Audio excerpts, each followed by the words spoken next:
Hey, it's Dr. Janelle Sinclair here. I see a lot of people making key mistakes when it comes to natural remedies for depression and anxiety. And I want to talk about 4 of them today.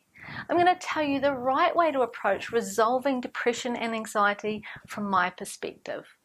Make sure you stick around to the end because I have an exciting announcement that I want to share with you. I'm really excited about it.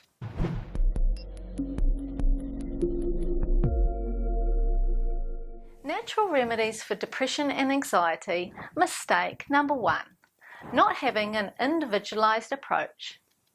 So the first mistake that people are making when it comes to natural remedies for mental health is not having an individualized approach, but instead trying what is working for others. You know what it's like when someone gets well or has benefits from something, they obviously want to share it with you. And when you feel like you don't know what other option to consider anyway, of course you give it a go. But the fact is that there's so many factors in mental health. For one person it may be burnout and you need to address adrenal dysfunction. For another person it may be unbalanced blood sugars or a food intolerance, and you may need to modify your diet. For someone else, it may be a genetic weakness that runs in your family, and you may need to take high doses of a particular vitamin to compensate for this. I know it's easier said than done, but the key to resolving your symptoms is to find and treat your underlying cause, and that will be different for everyone. Natural remedies for depression and anxiety. Mistake number 2. Not connecting your physical symptoms to your mood and behaviour. Now, most people will realise that their mental health has an impact on their physical health. When they're anxious, they may become aware that they feel particular physical symptoms, such as nausea, shortness of breath, or their bowel motions may become loose. But the perspective that most people fail to appreciate is that a physical imbalance could be causing the anxiety or depression. That the physical signs are actually a signal for the cause of the anxiety rather than an outcome. Let me give you an example of this. I had a client and she had had diarrhea since childhood, and she was very anxious from a young age too. And it was always assumed that her diarrhea was a consequence of the anxiety, and so no one investigated the problem. As soon as I saw her, I got her tested for celiac disease, which is an autoimmune condition that primarily affects the small intestines. And as you guessed it, she came back positive for celiac. I personally think that her anxiety is actually caused by the celiac disease, which led to inflammation of the brain and nutritional deficiencies that impacted her neurotransmitter production. If you've got digestive symptoms like constipation, diarrhea or bloating, as well as depression, anxiety or brain fog, I suggest that you firstly rule out celiac disease and also work on your gut health. I'm sure that this will improve your mood, energy levels and general well-being. I've seen this with numerous clients. If you have other symptoms like trembling hands, raging hormones, a swollen tongue, white dots in the fingernails, these are all key signals that your body is missing something and that there's a physical or biochemical cause for your depression and anxiety too. Natural remedies for depression and anxiety. Mistake number 3, not ruling out common nutritional deficiencies. The third mistake that I see people making is not getting blood tests done, or the blood tests aren't interpreted optimally. One of the things that I often do with my clients is to get them to order standard blood tests through their GP to rule out common deficiencies. This can keep costs down here in New Zealand.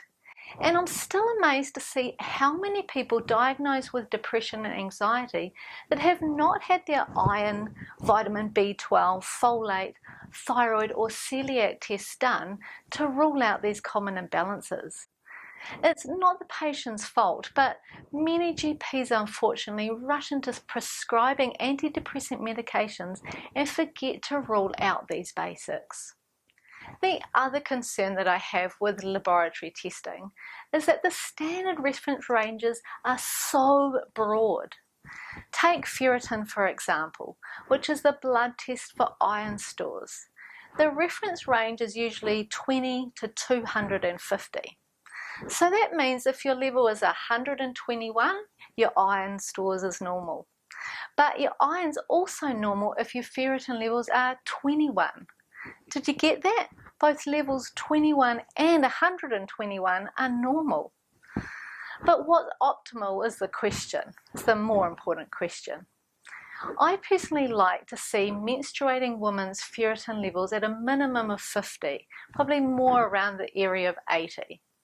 If your iron levels are low, you will have problems with energy, your mood will be affected, and it's possible that you can have anxiety or panic attacks.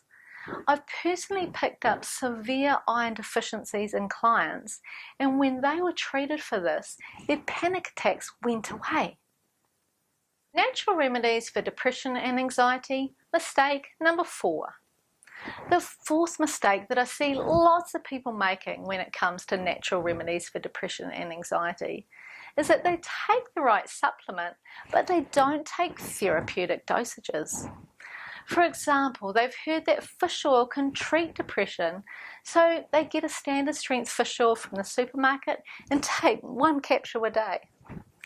But the problem with this is that the standard fish oils have about 180 milligrams of EPA and 120 milligrams of DHA in 1 capsule. But you need to take about 10 of these capsules a day, and even then the DHA dose is too high for the treatment of depression. I know this seems like this is just a little detail, but it's the details that can make a huge difference. And the difference can be the treatment working or not working. As you can tell, I love this topic and I love teaching and sharing the knowledge that I've gained about it over the last 15 years in this industry. Lately, I've gotten so many questions, so much positive feedback, that I've decided to do a deep dive training on a step-by-step natural approach to mental health. This training is going to be to focus on depression and anxiety.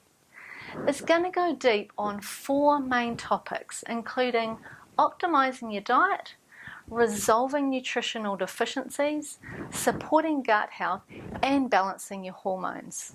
I've named it Real Relief. Real relief is for you even if you've just been diagnosed with depression and anxiety, whether it's mild, moderate, severe, postnatal, or as PMDD. It's also for you if you've been on a long journey and you're currently taking antidepressants. It's for anyone that has an interest in improving their mental health naturally, whether you're a complete beginner or you've been interested in the topic for a while. I'm going to do 7 live webinar calls. The first call is going to be an introduction to the topic and information about test requests through your doctor. In the second call, I'll teach you how you can optimize your diet and what you should and shouldn't be eating on a daily basis for good mental health. In webinar 3, we'll talk about the importance of gut health, and I'll go over a simple 7-step plan to improve your gut health.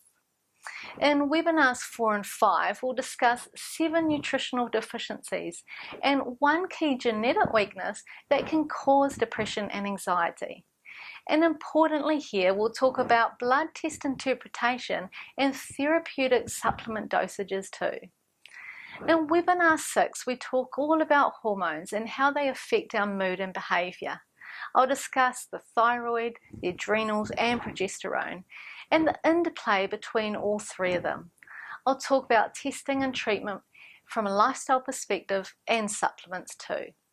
For the final webinar, we'll talk about streamlining your supplements and how to safely reduce antidepressant medication if that's your goal, and where to go from there. This live webinar series is going to be coming out very, very soon. There's going to be a limited number of spots to ensure that I can answer everybody's questions. This is the deal. In the description section below, you'll find a link and I'll take you to our website where you can enter your email address.